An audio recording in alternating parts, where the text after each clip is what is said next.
This is called a Redihaler. You were given this medicine as part of a way to help you breathe better and maybe not cough as much.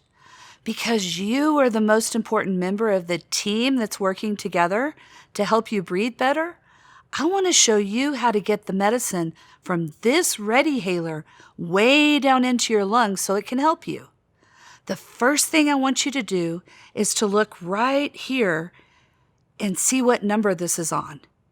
If the number is 0, it's out of medicine and you need to get another Redihaler. If the number is bigger than 0, then you're good to start. When it's time to take your medicine, hold the Redihaler like this with the cap at the bottom. Open the cap wide open until you hear a click like this. Never ever shake it because the medicine will spill out. Now it's ready to use. Sit up nice and tall with your head straight. You don't want your head down while taking this medicine because the medicine can't reach deep into your lungs if your head is down. So hold the Redihaler away from your mouth, breathe out all the way, but never ever blow into this hole because you may blow the medicine out. So after you've breathed out like blowing out a candle, put it in your mouth, close your lips around it like you are breathing through a straw. Take a fast, deep breath in through your mouth until you can't breathe in anymore. It looks like this.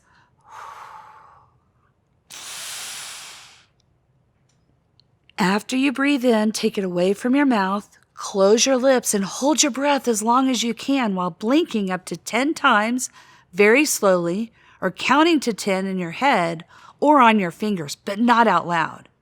When you can't hold your breath any longer, then breathe out slowly. Close the cover and make sure you hear a click so you know it's closed like this.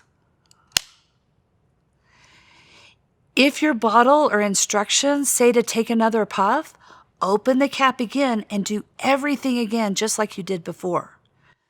Your doctor, nurse, or pharmacist will tell you if you need to rinse out your mouth after using the Redihaler. If you forget, ask an adult. If they say yes, you need to rinse out your mouth, then swish water around in your mouth and then spit the water in the sink. Don't swallow it. This will help keep you from getting white stuff in your mouth called a fungus. We don't want any fungus among us. Finally, it's important to keep the Redihaler in a dry place and don't ever put it in water.